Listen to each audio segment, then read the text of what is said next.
We are here today with Vanessa Clark. I am the communications coordinator for the Organization for Responsible Governance. you guys are doing a lot of work in terms of addressing corruption as well as integrity. Yeah, we have a national integrity campaign going on, but what we're realizing is that you can't talk about integrity, particularly in this country, without talking about corruption first. What is corruption exactly? Corruption is a dishonest or fraudulent conduct by those in power, typically involving bribery. Corruption for the average Bahamian would be going to pay somebody at road and traffic to get them ahead of the line, or paying somebody extra $25 at the passport office or extra $100 at the passport office for them to get their passport in one day instead of the regular 5 to 7 business days. But what if I really wanted to buy that person lunch? Are you getting a favor in turn? Because if you really want to take somebody for lunch, then just take them to lunch. Right. I wanted to buy them lunch. I just bought it right after they did something for me. And that's how corruption tends to manifest itself. It's little things. For us, it's little small things. And you rationalize it by saying whatever you need to say in your head in order for it to sound like it's something that's upright. One of the things that people talk about in terms of corruption is the fact that if you are related to somebody, you might get preferential treatment. But I mean, is it really my fault if my cousin is the minister? The short answer to that is we can't avoid nepotism. 2/3 of this entire country's population lives on this 21/7 rock. If the person is qualified to do the job, then put them through the same proper vetting processes as everybody else. And you do what you can to be as neutral as humanly possible. Not because that's your sister's son, that doesn't necessarily mean he needs to be hired in your company. How important is it for us to have systems in place so that even if you are related to the person, even if you are somebody wants to tip somebody, that it doesn't affect the outcome or they don't have the ability to do so? The systems are being put in place, but again, they're not infallible. There will be persons who figure out how to skirt the system, to get past the system, and that's where the integrity campaign comes in. We want to help persons to look at themselves. Before you start complaining about the government and what all the government teeth in and whatnot, how are you and I doing things better? Small things, small acts every single day to be persons of integrity even when no one is watching. But let's say, and to use the worst example possible, the passport office. What ways, because they have legacy horribleness going on, right? Because it has always been a pain to get your passport renewed.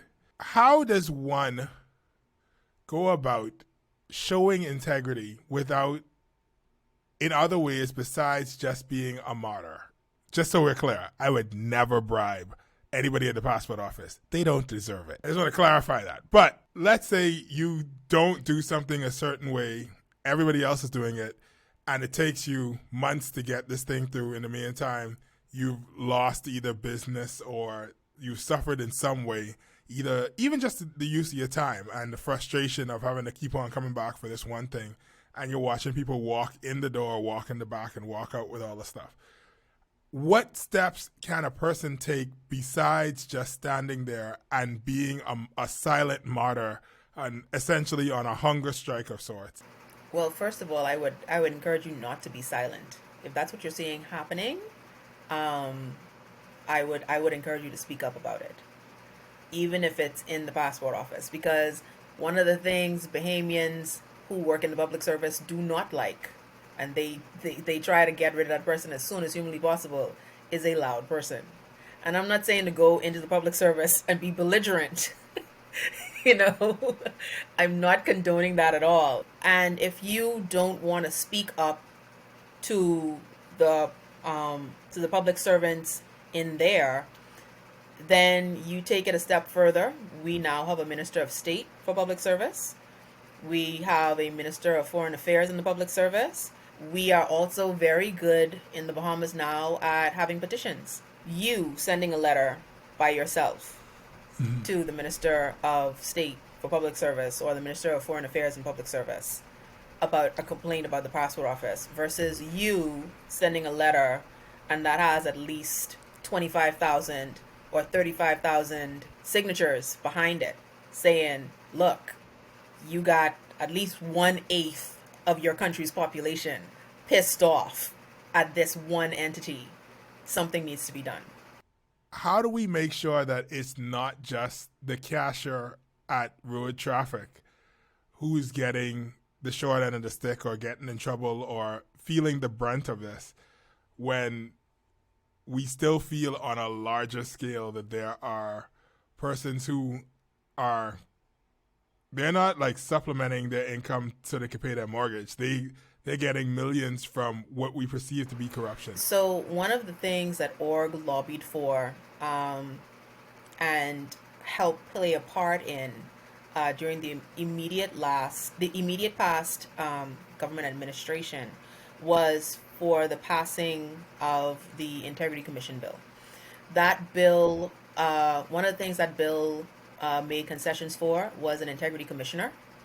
And it's our hope that this current administration, when they get the time to take a look at previous bills or however they deal with these situations, they get to revisit that because it makes concessions for persons in higher authority to be called out essentially and to be reprimanded for any criminal or corruptive acts. So we have a website.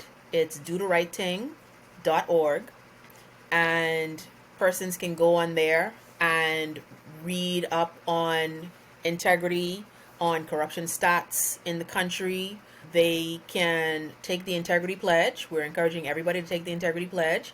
And even if you want to submit a video to us, just use the hashtags do the right thing bay or do the right thing or org, and just take part in it. Why?